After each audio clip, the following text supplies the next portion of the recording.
Selamat pagi Indonesia, kembali lagi dengan Nusantara. Apa kabar Anda hari ini? Senang sekali kami kembali hadir menemani pagi Anda dengan berbagai informasi terbaru dan terpercaya. Betul sekali, saya Anissa dan rekan saya Kalista akan menyajikan berita-berita penting, menarik, dan tentunya like Anda simak untuk memulai hari ini dengan lebih baik. Benar sekali, pagi ini kami punya banyak hal seru untuk dibahas.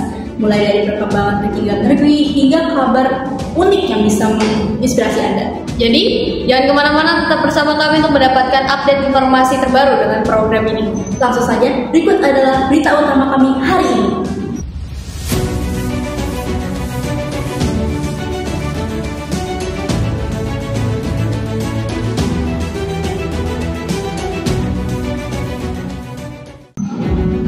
Baik pemirsa, pada kesempatan kali ini kami akan membahas tuntas sejarah dan kebudayaan kerajaan-kerajaan yang pernah berjaya di Pulau Jawa.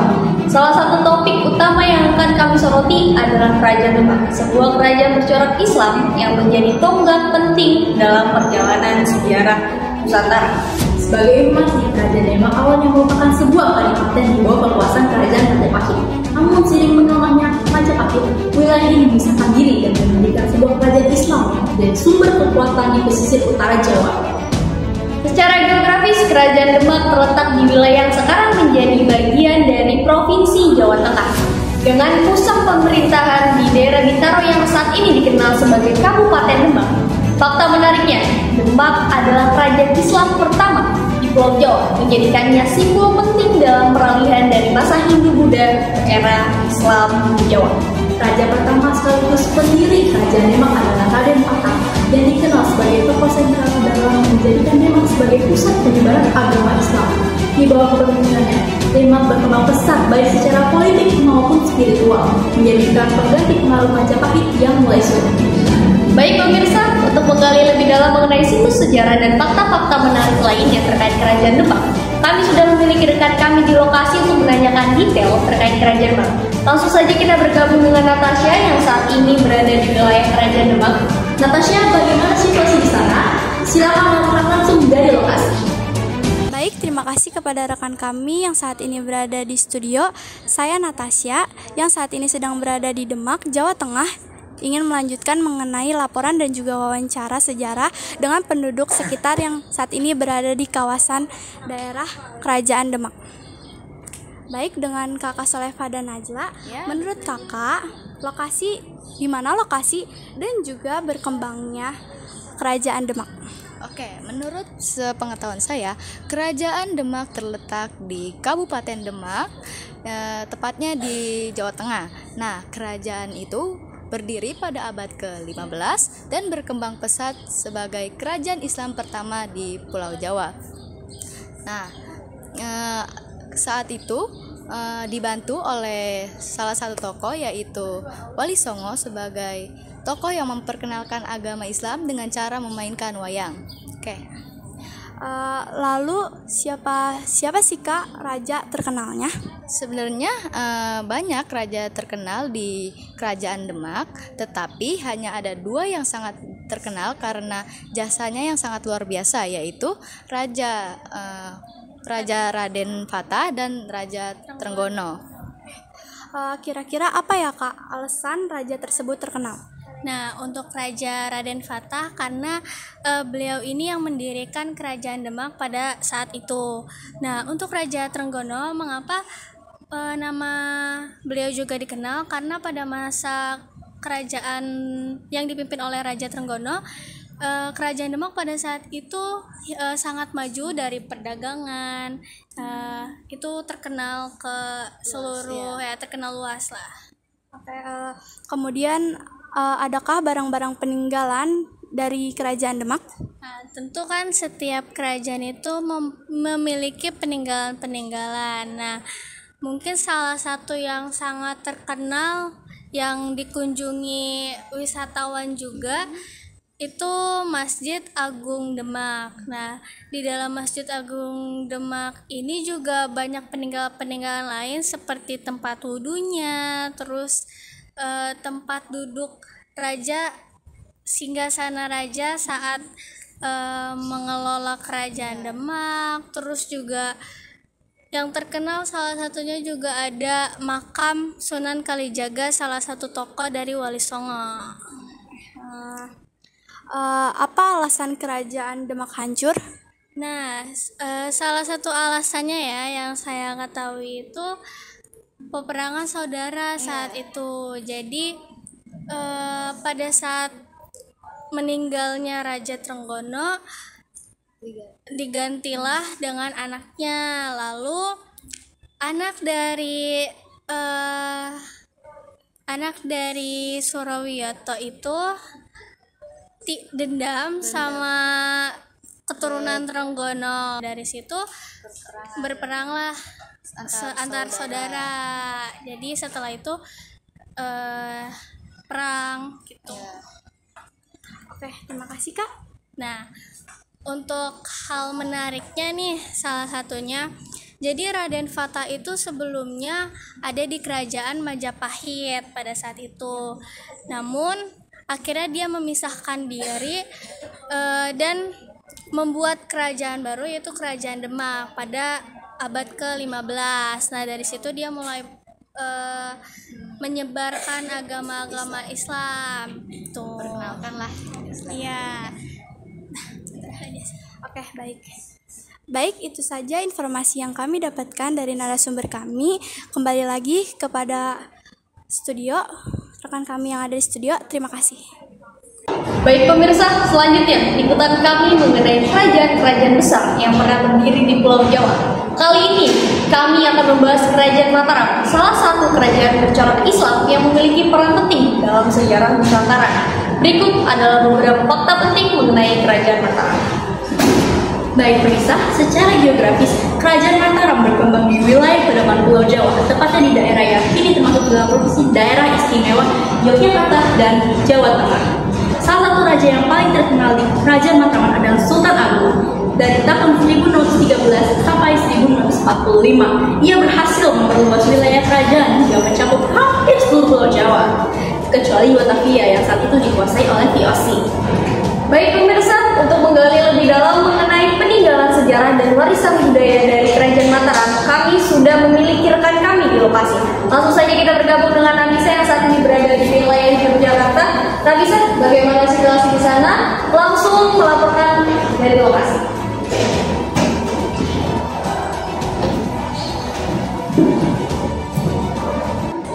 Baik, terima kasih kepada rekan kami yang berada di studio. Saya Nafisa Syarifah akan melanjutkan liputan pada kali ini mengenai Kerajaan Mataram Islam. Saat ini saya telah bersama dua narasumber saya, yaitu Naila Destiana dan Naila Putri, selaku penduduk asli dari Yogyakarta, Jawa Tengah. Mbak, saya ingin meminta Mbak untuk menceritakan apa saja yang Mbak tahu mengenai Kerajaan Mataram Islam. Tentu saja boleh. Saya ingin memberitahu bahwa Kerajaan Mataram Islam itu lokasinya ada di Yogyakarta, tepatnya di Jawa Tengah.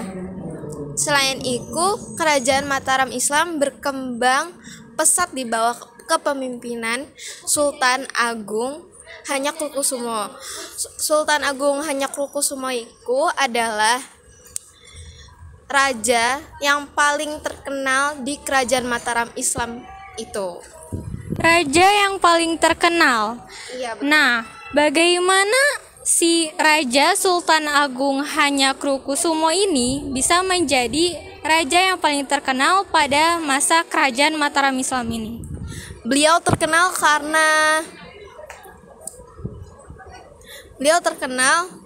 karena perannya yang sangat besar. Perannya yang sangat besar dalam membawa kerajaannya itu untuk membangun kejayaan pada abad ke-17. Begitu? Saya boleh memberi satu lagi? Satunya lagi itu Raja Sultan Agung Hanyakrokusumo itu dia berhasil menguasai kekuasaan Kerajaan Mataram Islam sampai hampir ke seluruh Pulau Jawa. Itu saja. Baik. Kalau saya boleh tahu, apa saja peninggalan-peninggalan dari Kerajaan Mataram Islam ini? Nah, jadi saya mau nyebutin beberapa peninggalan kerajaan Mataram Islam yang saya ketahui. Nah, yang pertama peninggalan dari kerajaan Mataram Islam tuh ada puing-puing di puing-puing itu tempatnya tuh ada di Sungai Progo dan Sungai Opak. Nah, terus yang kedua ada peninggalan makam Kota Gede. Terus juga ada peninggalan baju. Betul. Nah, jadi itu aja sih yang bisa saya sebutin. Oke, boleh saya minta Mbak untuk cerita sekali lagi, kali ini mengenai bagaimana hancurnya kerajaan Mataram Islam. Untuk kehancurannya kerajaan Mataram Islam yang saya ketahui itu tuh dikarenakan perjanjian Giantri pada tahun 1755.